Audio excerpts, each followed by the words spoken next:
Bonjour. J'ai toujours des trucs dans ma tête que je ne comprends pas. Pas vous? Bien sûr, j'entends toutes sortes d'explications et lis beaucoup de commentaires. Tous sont sans aucun doute justes. Et je les écoute avec attention.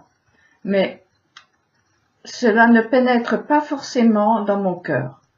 Peut-être parce que ce n'est pas ce dont j'ai besoin pour me construire. Alors j'attends. Toute antenne ouverte, j'attends les mots qui fassent tilt.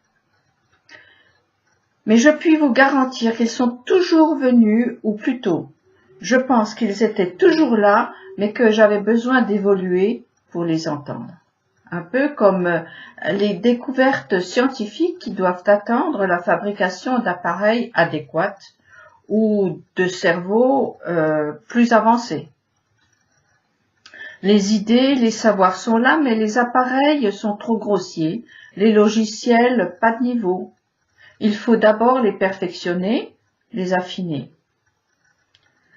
Cette attente peut durer des jours et même des années, mais en n'oubliant pas et en restant attentif, la solution s'est toujours présentée sans grand fracas, plutôt comme une colombe qui a trouvé où poser ses pieds. Ce que je vais partager avec vous aujourd'hui est un début de ma compréhension d'un des trucs qui me trottent dans la tête. À la fin du livre de Malachie, le dernier des prophètes qui apparaît dans la Bible, nous pouvons lire ceci. Pour vous qui révérez mon nom, se lèvera le soleil d'équité, portant le salut dans ses rayons. Ces paroles de l'Éternel s'adressent à ceux qui révèrent son nom, c'est-à-dire l'Éternel Tsebaoth. Je me sens concernée, mais c'est ce qui suit quelques versets plus loin qui travaillait et labourait mon cerveau. Il est dit, « Je vous enverrai Élie, le prophète, avant qu'arrive le jour de l'Éternel, jour grand et redoutable, lui ramènera le cœur des pères à leurs enfants et le cœur des enfants à leurs pères, de peur que je n'intervienne et ne frappe ce pays d'anathème. » Que veut dire « ramènera le cœur des pères à leurs enfants » ? Élie est le prophète qui doit venir réaliser ce travail. Or, cela fait quelques siècles qu'il a disparu. La Bible décrit son enlèvement dans un char de feu. Il a donc un statut particulier que je ne saurais expliquer. Par contre, je crois savoir qu'il a sa place réservée lors des circoncisions encore aujourd'hui, comme s'il allait arriver d'un moment à l'autre lors de cette pratique. Cette pratique qui est le signe de l'alliance indéfectible entre Israël et son Dieu. Et comme pendant des siècles, les Juifs ont proclamé l'an prochain à Jérusalem. Et cela a fini par arriver. Je suis sûr qu'un jour, la chaise vide, témoin d'une transmission entre père et fils, sera occupée par la figure d'Élie. Sa mission, décrite par Malachie, de ramener les cœurs des pères à leurs enfants, me semble urgente. Il est tout aussi urgent que le soleil d'équité se lève. Mais comment cela pourra-t-il se faire? Comment cela se manifestera-t-il? Quels en seront les signes? Je ne sais pas si quelqu'un peut répondre avec certitude à ces questions. Peut-être juste avoir des pistes de réflexion, et c'est déjà beaucoup. Pour l'instant, c'est David qui est venu à mon secours dans son psaume 106. Il passe en revue l'histoire chaotique de son peuple Et ce qu'il en retient n'est pas très glorieux. En résumé, il dit ceci.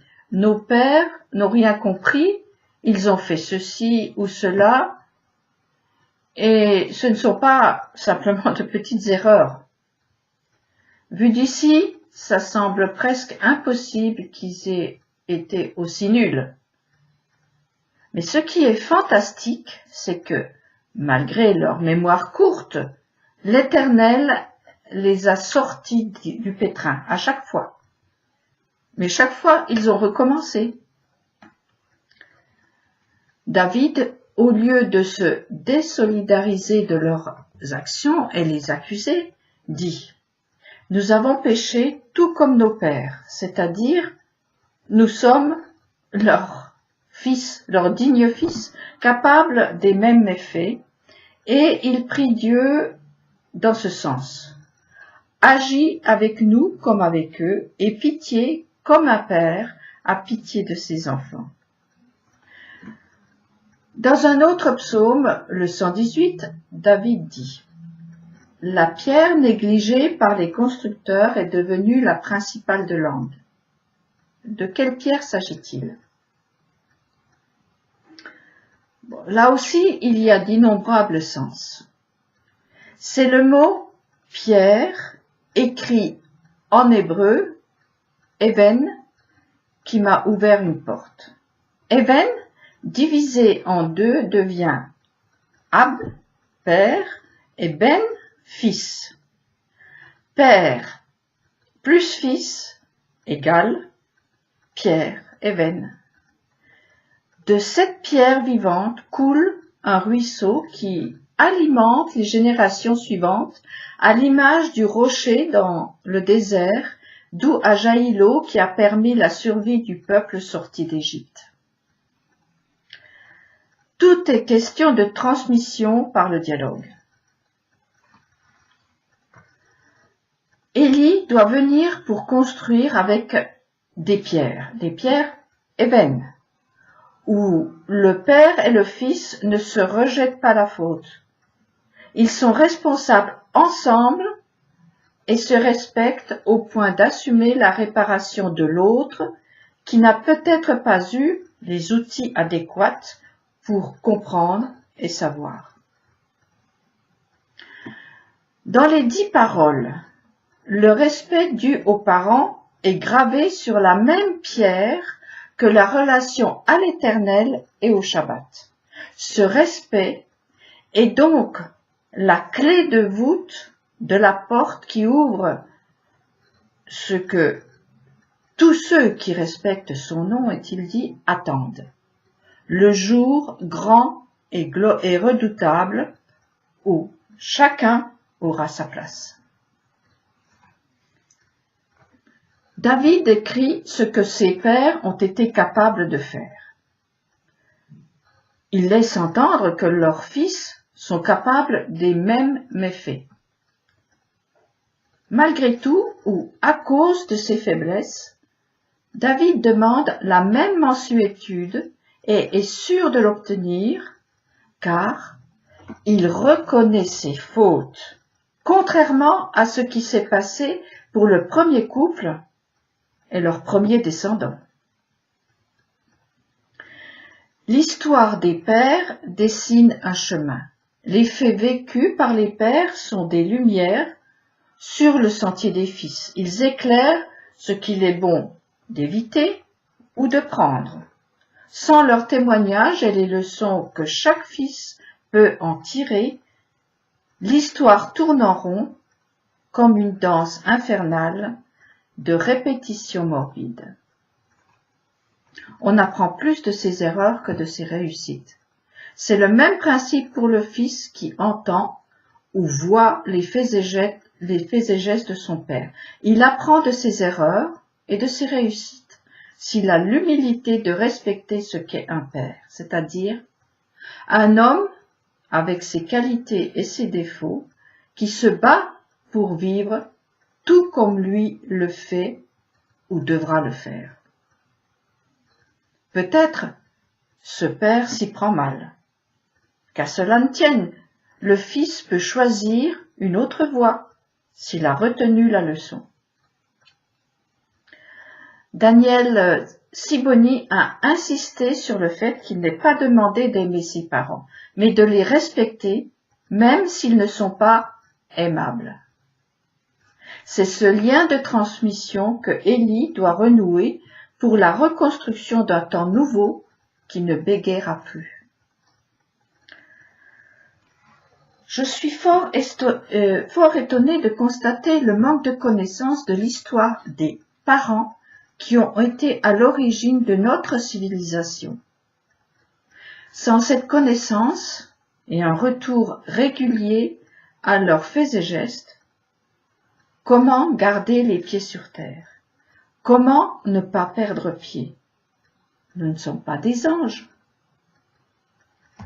Ce n'est qu'en lisant l'histoire de ces générations, conservées précieusement dans nos Bibles, que chacun peut tirer les matériaux de sa propre construction. Ceci, évidemment, avec l'aide non seulement du Maître du monde, mais avec ce que d'autres fils ont tiré comme leçon, ce qu'ils ont compris pour eux et ce qu'ils ont bien voulu partager. La source est dans l'histoire vécue par des hommes et des femmes qui s'appellent Adam, Ève, Caïn, Abel, Noé et ses fils, Abraham, Sarah, Jonas, Élie, pour ne citer qu'eux. Et même si cette source est codée et que des spécialistes soient nécessaires pour comprendre, la Bible ne cache pas leurs faux pas, tout comme David le rappelle. Mais en même temps, derrière le voile, apparaît la présence de Hachem qui ne sommeille ni ne dort. Il les sauve de leur mauvaise posture lorsqu'ils crient à lui, car il agit comme un père. La Bible appelle ce père la droite d'Hachem. C'est de leur histoire terrestre dont nous avons besoin. Savoir comment ils se sont débrouillés dans la jungle où nous devons vivre à notre tour, cela est vital. Certes, les temps ont changé, mais nous construisons toujours sur ce que nos parents ont laissé. Savoir allumer un feu, tailler une pierre, pêcher un poisson est plus important que toutes les théories sur le fonctionnement du ciel. Aujourd'hui, plus que jamais, nous avons besoin de savoir comment ils sont passés d'une époque à une autre, d'un cycle à un autre, d'un pays à l'autre. En un mot, comment on passe sans trépasser.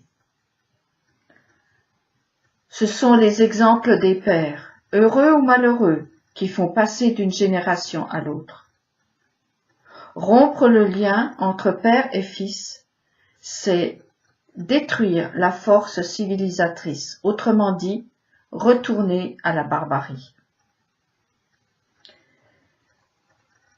Les cours diffusés largement par les maîtres d'Israël sont les prémices de cette construction avec les Even, qui les ont maintenus debout.